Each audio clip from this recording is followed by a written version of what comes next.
Good morning, students. Today we are starting the remaining part of Bhakti and Sufi tradition, and our today's content is the relation with the state.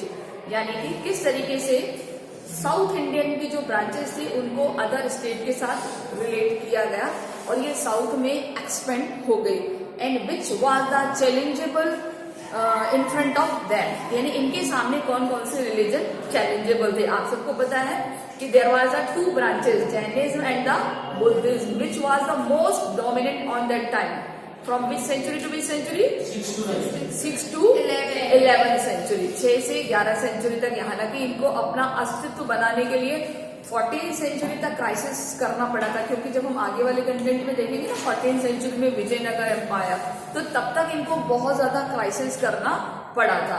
But main जो competition का time था that is the 6 to 11, क्योंकि बाद में अगर हमने देखा, अगर आपको 4th चैप्टर याद हो तो आप कि जैनिज्म धीरे धीरे इंडिया तक सिमट कर रह गया था और साउथ में बहुत ज्यादा नहीं पहुंच पाया, और बुद्धिज्म भारत से बाहर ज्यादा स्प्रेड हुआ था. श्रीलंका, नेपाल, आपको पता ही है, चाइना वगैरह में.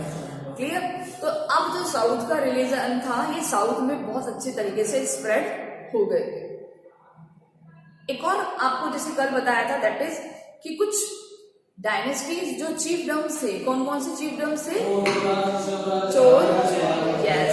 तो वो लोग ज्यादा क्या करते थे, इनके रिगार्डिंग अब सोचने लग गए थे, तो इनको वो दान मिलता था जिनके रिगार्डिंग ये मंदिरों का निर्माण करते थे. So we are starting relation with the state. Relation with the state. अब देखिए यहाँ हम डायरेक्ट क्वेश्चन से स्टार्टिंग करेंगे. तो सबसे पहले कौन कौन सी चीफडम्स थे, कौन कौन से चीफडम्स हमने देखे साउथ के? चोल, चेस, पांड्यास और पल्लव. ठीक है. और इनमें सबसे ज्यादा डोमिनेंट आपको जैसे मैंने बताया था, हम किसको काउंट करते हैं? चोलास को काउंट करते हैं. क्लियर? यहाँ पर एक सेंचुरी का जो दिया हुआ है आपकी बुक में, वो कौन सी सेंचुरी का दिया हुआ है?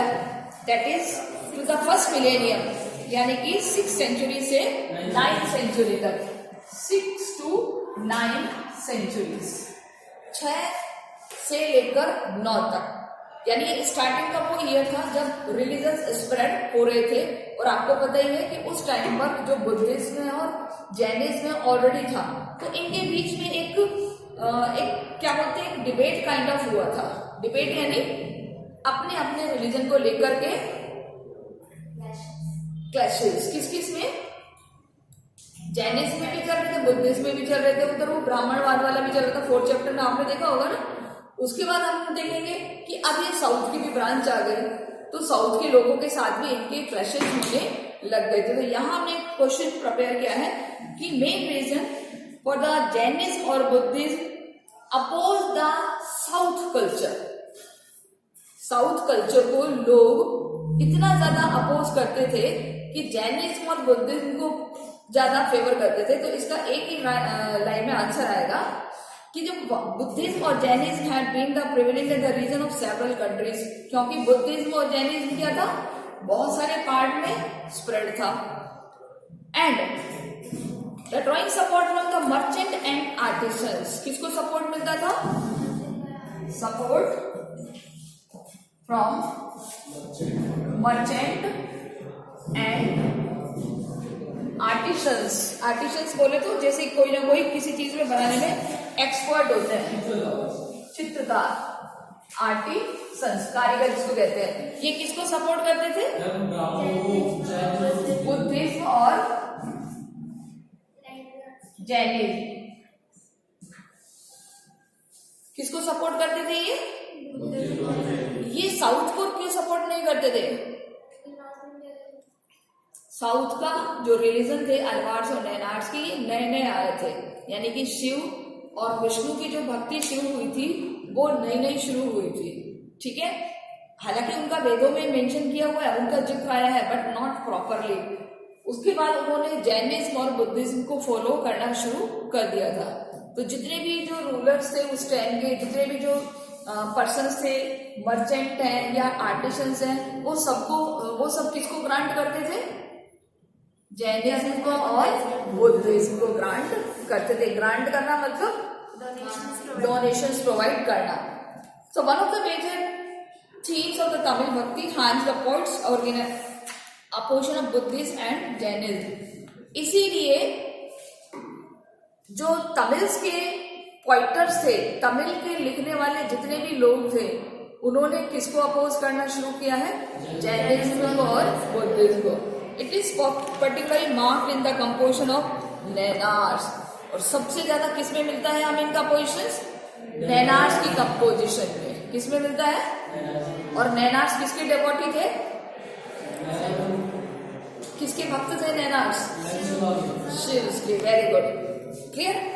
Now historian have attempted to explain the hostility to suggesting it was due to competition between members of other religious tradition to royal patronage। किसी चीज को रॉयल पैट्रोनेज मिलना it is a very biggest task. तो अब इनको धीरे धीरे royal patronage मिलने लगी थी, और वो रॉयल पैट्रोनेज जो दी थी वो चोलास रूलर ने प्रोवाइड करी थी। तो one evident to the powerful by the Chola rulers in the 19th to 13th century। मैंने आपको जैसे बताया था ना कि यहाँ तक का जो टाइम है वो तो इनके क्राइसिस का टाइम था, लेकिन 9th सेंचुरी के बाद इनको किसी न किसी का सपोर्ट मिलने लग गया। और वो सपोर्ट किसका मिला है? चोलास। किसका मिला है? इनमें से कौन सी डायनेस्टी सबसे ज्यादा पावरफुल बताइए मैंने? चोलास। और कब इनको सपोर्ट मिलने लग गया है? 9 से 13 सेंचुरी तक। जब किसी रिलीजन को, जब किसी डायनेस्टी को किसी का सपोर्ट, किसी धर्म को किसी डायनेस्टी का सपोर्ट मिलने लग जाता है तो वो बहुत ज्यादा आगे बढ़ जाता है। तो यहाँ पर वो सपोर्ट हमें किसका मिला है? चोलास का मिला है। बुद्धिज्म और जैनिज्म को मिला है। एलवार्स और नैनार्स को, साउथ को। ये साउथ की तो है डायनेस्टीज। कहाँ की है? सारी साउथ की है। आपको बताया था ना वो वाले सेकेंड और 4th चैप्टर में भी पढ़ा था, और 7th चैप्टर में भी इनके बारे में आया था। ये साउथ की डायनेस्टीज है, इसीलिए तो एलवार्स और नैनार्स साउथ में ज्यादा फेमस हुए हैं। क्लियर।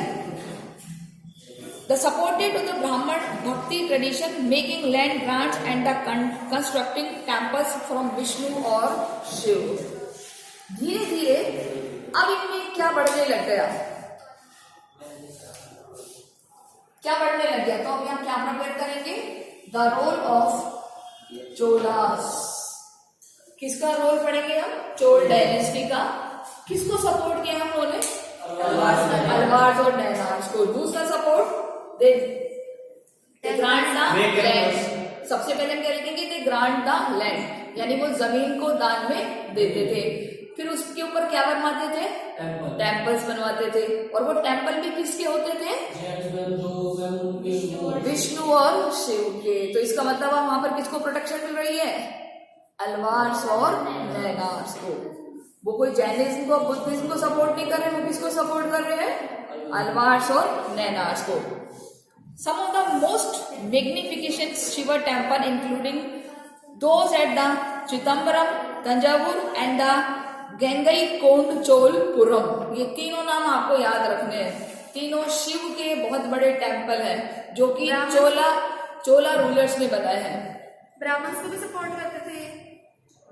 कुछ ब्राह्मण्स ने भी इनको सपोर्ट किया है। ठीक है, इसमें लिखा हुआ है ना, चोला रूलर सपोर्टेड ब्राह्मणिकल भक्ति ट्रेडिशन। तो इसमें लिखा है कि चोला रूलर ने सपोर्ट किया था उनको। हाँ, तो अब मतलब आपस में वो हो रहा है ना, इंटीग्रेशन हो रहा है ना। तो जो चोला रूलर्स थे उस टाइम पावरफुल थे, तो इन्होंने एक्सेप्ट किया है ब्राह्मण ट्रेडिशन को भी, और जो साउथ के ट्रेडिशन थे अल्वार्स और नैनार्स को। तो एक तरीके से जो रिलीजियस मिसफेथ हो रही थी लोगों में उस गलतफहमी को दूर करने की ये लोग कोशिश कर रहे थे। इनका एक मोटिव क्या था कि हम ज्यादा से ज्यादा रिलीजन को फेवर करें, इसलिए इन्होंने लैंड ग्रांट करनी शुरू कर दी थी। क्या?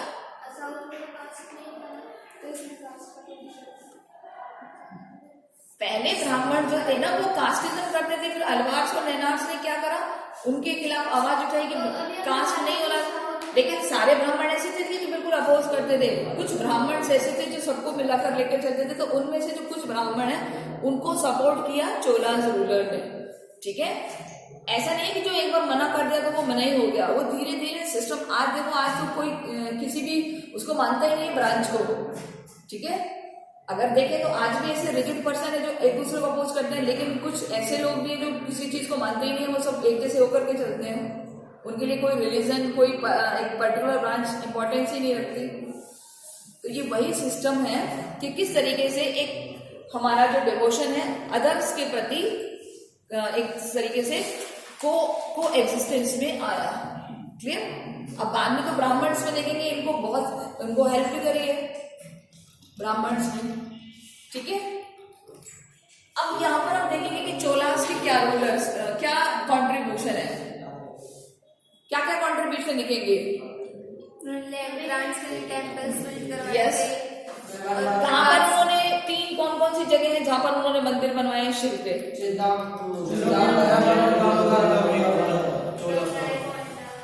और तीनों जगह याद रखेंगे आप, मैप में आ सकता है ये, और तीनों साउथ के हैं। इसमें चोलास ने ज्यादातर सपोर्ट में उसको ही किया था, नैनार्स को शिव टेम्पल्स के लिए।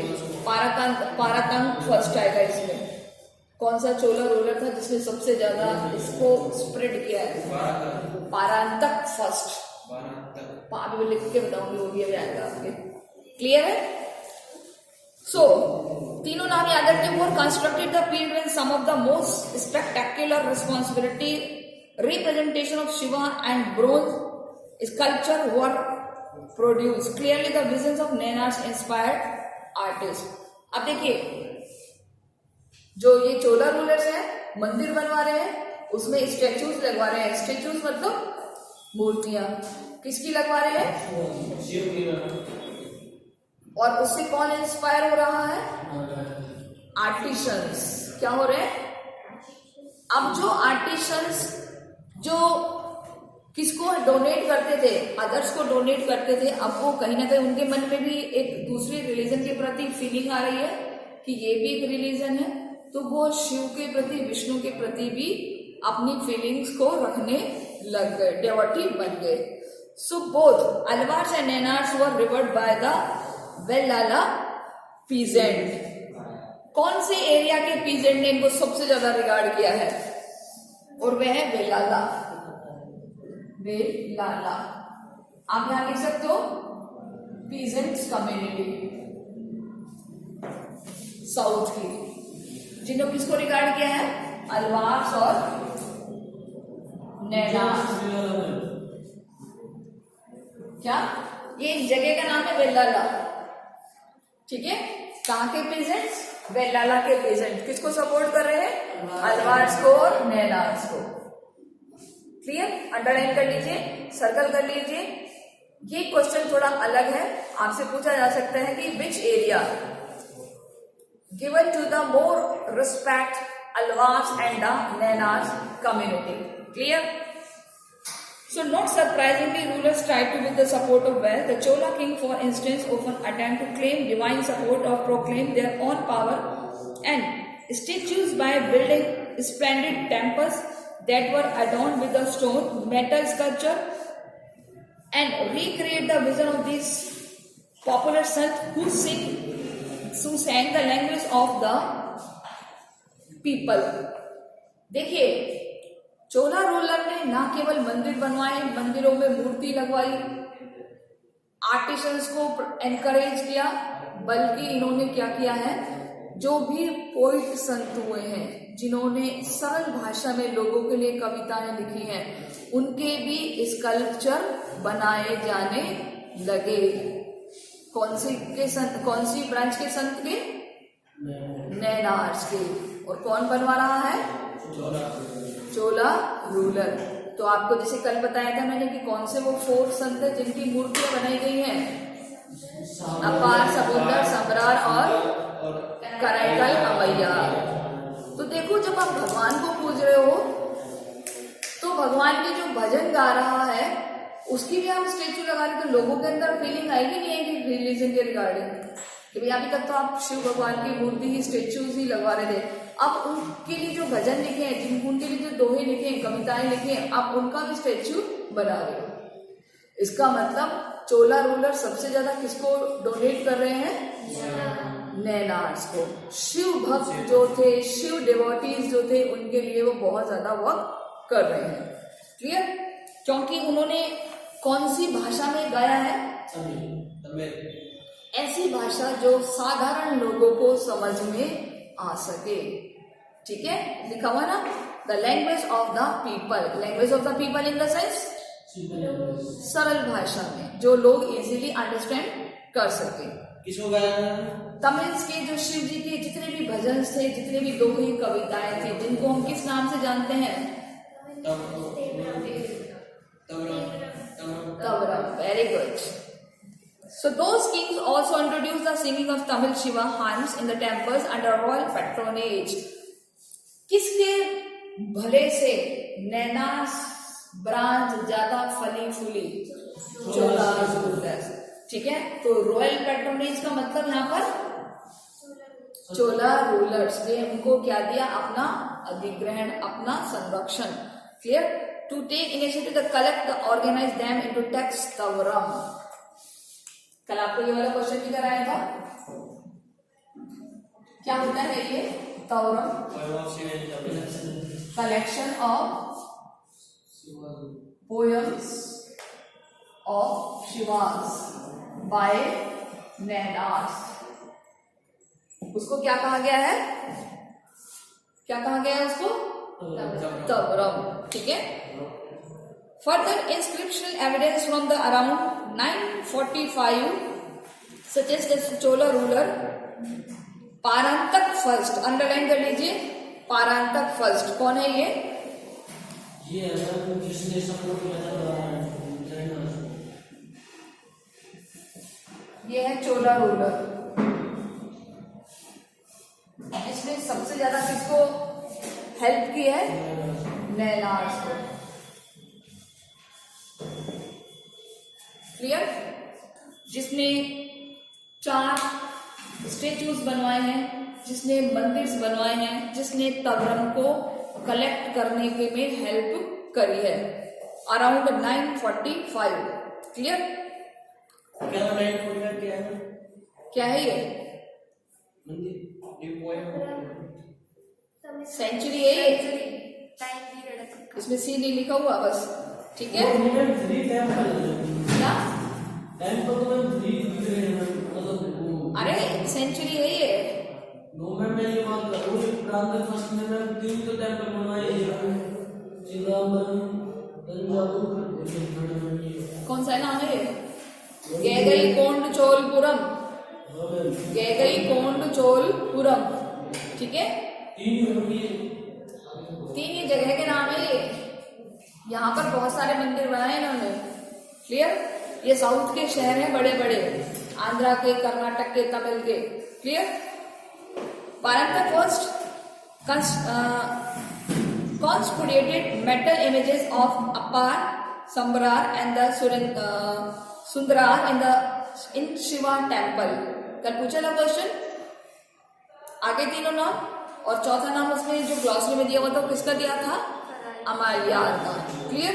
These were carried the processions during the festivals of these sons। Clear? अब आपको समझ में आ गया पारंतक फर्स्ट कौन था? कौन था? जिसने मेटल के स्टेच्यूज बनवाए हैं, किसके? शिव के और नैनार संत के। कितने संतों के बनवाए हैं? 4 संतों के नाम आपको पता ही चल गए। थोड़े से साउथ के नेम है बट कोई डिफिकल्ट नहीं है। नैनार्स का जो पोएम का कलेक्शन है उसका नाम क्या है? तवरम। क्लियर? एक लॉन्ग क्वेश्चन आपको कंट्रीब्यूशन ऑफ चोलास ऊपर से लेकर नीचे तक फाइंड आउट करना है, जिसमें पारंतक फर्स्ट का नाम भी आएगा, जिसमें तवरम का भी आएगा, जिसमें इनकी मेटल की स्टेच्यूज के बारे में भी आएगा। क्लियर? क्लियर है बिल्कुल? ये इंपॉर्टेंट पार्ट है इस चैप्टर का। अगर आप प्रीवियस ईयर के पेपर देखेंगे तो आपको बहुत सारे क्वेश्चन यहां से आपको मिलेंगे। Okay, now Veer Shiva tradition of Karnataka, इसमें से लिंगायत के बारे में एक क्वेश्चन आया हुआ है। आपने अगर नोट डाउन कर लिया या आपने इसको सर्कल बना लिया बुक में, तो इसको हम मिटा दें, आगे चले। Yes, the Veer Shiva of Karnataka tradition. देखिए वीर शिवा भी किसके भक्त है, कौन से भगवान के भक्त है? ये जो वीर शिवा ट्रेडिशन इन कर्नाटक दिया हुआ है, ये भी देखिए शिव भगवान के भक्त हैं। और यहाँ पर लेफ्ट शोल्डर है, राइट शोल्डर है? लेफ्ट शोल्डर, ये वाला लेफ्ट शोल्डर पर ये कई लोग नहीं होते जैसे सपेरे टाइप को सांप पहनते हैं चांदी का, जैसे यहाँ पर कोई ऑर्नामेंट पहनते हैं फीमेल, तो वो चांदी के सांप पहनते हैं। तो ऐसे ही ये लोग लेफ्ट शोल्डर पे चांदी का शिवलिंग धारण करते हैं। इनकी एक पहचान थी, इन्हीं लिंग धारण होता है ना, शिव जी की जो शेप होती है इस तरीके से, वो धारण करते हैं, इसलिए इनको एक और नाम दिया है लिंगायत। क्या नाम दिया है? लिंगायत। और बिलोंग कहां से करते हैं ये? कर्नाटक। कहां से बिलोंग करते हैं? देखिए 2-3 क्वेश्चन इसमें शॉर्ट इंपॉर्टेंट है। ये लिंगायत वाला क्वेश्चन भी आया हुआ है, तो आपको हमें बहुत ध्यान से पढ़ना है। सबसे पहले तो जगह कौन सी है, ये कौन सी जगह है? कर्नाटका। ठीक है, ये भी एक साउथ का प्लेस है। अब देखिए, और सेंचुरी कौन सी है? सेंचुरी में मिला 12th सेंचुरी। क्लियर? एक मूवमेंट हुआ था तो ब्राह्मण ने शुरू किया था जिसका नाम था बासा बन्ना। एक ब्राह्मण है जिसका नाम है बासा बन्ना। बासा डबल एस है ना? नहीं, एक ही ऐसा आएगा, वो भी आएगा बासा बन्ना। ये एक ब्राह्मण है जिसने क्या शुरू किया है? मूवमेंट। आप चाहे तो आपकी बुक पर आप ऐसे एक स्ट्रक्चर बना सकते, जैसे मैं स्ट्रक्चर बनाया, तो आपको बहुत चैप्टर को पूरा पढ़ने की जरूरत नहीं होगी। ठीक है, और टाइम दिया हुआ है 1106 till 68, इनका बर्थ टाइम दिया हुआ है। ये was a minister of the court of Kalachuri ruler. Court minister in Kalachuri ruler. अब देखिए यहाँ पर आपके 2-3 क्वेश्चन है। सबसे पहला, बासा बन्ना कहां से बिलोंग करता था? कर्नाटक। कौन सी सेंचुरी है? 12th century. क्या शुरू किया है उसने? मूवमेंट शुरू किया है। कौन सी कास्ट से बिलोंग करता है? ब्राह्मण। नाम क्या है? बासा बन्ना। किस पोस्ट पर है? मिनिस्टर है। कहां पर मिनिस्टर है? कालाचुरी राजा के कोर्ट में। ठीक है, बासा बन्ना मिनिस्टर है। मूवमेंट का नाम है, इसका नाम बासा बन्ना है, नाम से ही मूवमेंट शुरू है। हाँ ठीक है, लिखा हुआ है ना, लेड बाय अ ब्राह्मण नेम्ड बासा बन्ना। ठीक है, who was a minister in the court of Kalachuri. His followers were known as the Veer Shivas or Lingayats. इनके शिष्यों को, इनके फॉलोअर्स को किस नाम से जाना गया है? किस नाम से जाना गया है? हाँ, वीरा शिवास। और दूसरा किस नाम से जाना गया है? लिंगायत।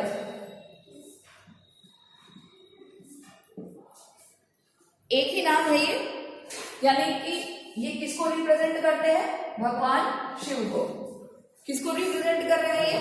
भगवान शिव को। अब देखिए यहाँ पर ही आपके कई सारे क्वेश्चन है, और इनमें से 2 क्वेश्चन आप जब प्रीवियस ईयर्स के पेपर को टैली करोगे उसमें से छिपा हुआ है।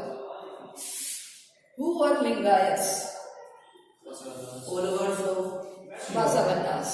ठीक है, दे क्या बोलते हैं? Worship of lord Shiva. किसकी पूजा करते थे? और belong to Karnataka. Clear? 1 marks में क्वेश्चन आया हुआ है। नेक्स्ट, अब देखिए, अब अगर लिंगायत का लॉन्ग क्वेश्चन आएगा, डिस्क्राइब द लिंगायत। लिंगायत कौन से, यानी हु वर लिंगायत? लिंगायत में वो बिलोंग टू कर्नाटक करते थे और वे फॉलोअर ऑफ बासा। अब देखिए इनकी हमें सारी हिस्ट्री ज्योग्राफी सारी लिखनी होगी कि क्या, क्योंकि अब इसमें जैसे मार्क्स बढ़ गए हैं कि ये 3 मार्क्स में या 4 मार्क्स में आया है क्वेश्चन, तो अब आपको लिंगायत के बारे में पहले तो इसका इंट्रोडक्शन डालना पड़ेगा, कि कर्नाटक से बिलोंग करते हैं, बासावन्ना के फॉलोअर्स हैं, भगवान शिव की पूजा करते हैं। अब हम बात करेंगे इसके बारे में कि it is a important community on that region of days, the worship of Shiva in his manifestation as a linga, and men usually wear a small linga in silver in case of loop strung over the left shoulder, just like एक loop क्या बोलते हैं इसको, loop स्ट्रंग एक तरीके से जैसे सांप का पिटारा होता है ना, गोल और उसमें सांप होता है, इस तरीके से उसका एक फन निकला होता है, तो जस्ट लाइक काइंड ऑफ की एक सर्कल्स होता है, बाउल काइंड ऑफ, और उसमें वो लिंग होता है, वो चांदी का बना हुआ होता है और वो उसको धारण करते हैं। ये हमारे यहाँ नहीं, हमें सोचने में अजीब सा लगेगा क्योंकि ये कहाँ से बिलोंग करते हैं, कर्नाटक से बिलोंग करते हैं। आई थिंक जैसे कई बार कई सीरियल्स में भी दिखाया था, पुराने जो ट्रेडिशनल सीरियल्स आते हैं उनमें भी दिखाते हैं लोग, जैसे तेनालीरामा में वो चोटी दिखाते हैं, है ना। इसके अलावा जैसे एक महाराणा प्रताप वाला जो सीरियल आता था, वो एक लिंग जी की पूजा करते हैं, एक लिंग जी की, वो भी भगवान शिव के धारक होते हैं, मतलब वो पूजा करते हैं, वो धारण करते हैं। ऐसे ही लिंगायत शिवलिंग को धारण करते हैं, कौन से शोल्डर में, लेफ्ट शोल्डर। अब हम ये कितने मार्क्स में इसको सॉल्व करने की कोशिश कर रहे हैं, 3 से 4 मार्क्स में, 3 मार्क्स 4 मार्क्स में। अभी आपको पेपर का पैटर्न और बता दूंगी कि कौन से मार्क्स के आपके आएंगे। Those who were reward include the Jangam wandering monks, मतलब कि इन्होंने एक क्या बोलते हैं, मॉन्क्स बनने की प्रथा चलाई। मॉन्क्स मतलब क्या बोलते हैं, जैसे शिव की डिवोटीज को बनाने की प्रथा चलाई कि इसको धारण करो और आपको इजीली क्या मिल जाएगा, साल्वेशन। क्या मिल जाएगा, साल्वेशन क्या होता है, मोक्ष, मुक्ति मिल जाएगी। इनके क्या बिलीव थे, Lingayat believes that death of devotee will be united with Shiva and will not be returned into the world, कि अगर हम शिव जी की पूजा करेंगे तो हमें पुनर्जन्म नहीं लेना पड़ेगा। ये किसके बिलीव्स है, किसके बिलीव्स है, ये लिंगास के बिलीव है। ठीक है, ये हम लॉन्ग का आंसर प्रिपेयर कर रहे हैं। Therefore they do not practice funerary rites such as the cremation। इनकी फ्यूनरी राइट्स क्या होते थे, ये बॉडी को जलाते नहीं थे, क्या करते थे, ये इसको क्रिमेशन करते थे। क्रिमेशन करना मतलब दफनाते थे। And the practice in the Dharmashastra institute they ceremonially bury their dead, यानी कि जो ब्राह्मणिकल सोसाइटी में एक विधि थी कि वहां तो हम क्या करते थे, शव को अग्नि को समर्पित करते थे, लेकिन ये कहते थे कि नहीं, शरीर बाद में शिव जी के पास चला जाएगा और उसका दोबारा पुनर्जन्म नहीं होगा, इसलिए उसको वो दफनाते थे। कि कौन बिलीव करते थे इसको, लिंगायत। क्लियर। सो यहाँ पर हमारा एक और नेक्स्ट क्वेश्चन प्रिपेयर होगा नेक्स्ट पैराग्राफ में, that is the reason for conflicts between the Lingayats और ब्राह्मण। कॉन्फ्लिक्ट बिटवीन लिंगायत्स एंड ब्राह्मण। ठीक है, जैसे रिचुअल्स में डिफरेंस आ गया है ना, कि दोनों के रिचुअल्स अलग अलग थे। इसके अलावा question the theory of rebirth. ब्राह्मण पुनर्जन्म में विश्वास करते थे, लिंगायत पुनर्जन्म में विश्वास नहीं करते थे। इसके अलावा they want them the followers among those who were marginalised within the Brahmanical social order. वो उनके फेवर में भी काम करते थे जो हमारी सोसाइटी से मार्जिनल थे। मार्जिनल मतलब लो कास्ट के, लोअर कास्ट के विमेन्स, जिनको ब्राह्मण ने सोसाइटी से अलग रखा हुआ था, उनके लिए भी आवाज उठाने वाले कौन थे, लिंगायत। ठीक है, इसके अलावा Lingayat also encourage the certain practice disapprove, जो धर्मशास्त्र में दी हुई है, जैसे पोस्ट पबर्टी। पोस्ट पबर्टी मतलब बहुत जल्दी विवाह होना। ठीक है, यानी कि जैसे ही एक किशोर अवस्था में पहुंच जाते हैं, किशोर अवस्था के बाद वाली अवस्था, उसमें उनको शादी कर देना, post poverty marriage. And the री मैरिज ऑफ विडो, जो कि ब्राह्मणिकल सोसाइटी में क्या था, नहीं था। ब्राह्मण किसके अगेंस्ट थे? विडो रीमैरिज के और पोस्ट पॉवर्टी के। यानी ब्राह्मण चाहते थे कि जल्दी अर्ली एज में, जिसको हम चाइल्ड मैरिज कह सकते हैं। ठीक है, तो यहाँ पर थोड़ा सा शब्दों का हेर फेर है और कुछ नहीं है। Our understanding to which were tradition is derived from the vachans, literally saying the composed to convert by women and men who joined the movement। ठीक है,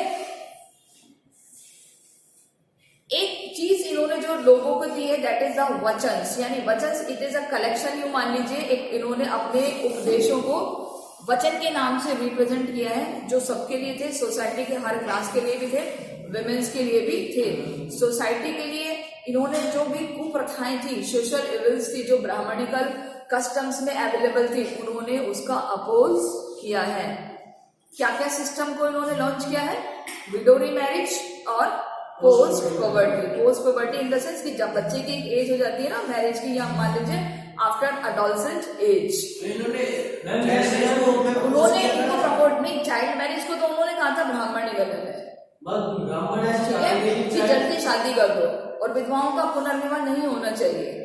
इन्होंने उसके ऊपर कमेंट किया है, इन्होंने उसके ऊपर प्रतिहार किया है कि ऐसा नहीं, क्या होनी चाहिए? पोस्ट पॉवर्टी होनी चाहिए। पोस्ट पॉवर्टी एक निर्धारित एज के बाद, जब बच्चा बड़ा हो जाता है तभी शादी होनी चाहिए, और विडो रीमैरिज होनी चाहिए। इसके अलावा इन्होंने कुछ वचन्स के नाम से एक कलेक्शंस बनाया था, जिसमें सभी लोगों के बारे में इन्होंने उपदेश दिए हैं, चाहे वो किसी भी कास्ट से बिलोंग करता हो, इवन विमेन्स भी। इसीलिए किसके साथ इनके क्लैशेस थे? किसके? लिंगायत से। लिंगायत कौन थे? फॉलोअर्स ऑफ कौन से देवता के डिवोटी है ये? कौन से एरिया से बिलोंग करते हैं? कर्नाटक। कौन से सेंचुरी का इंसिडेंट है? बासावन्ना कौन था?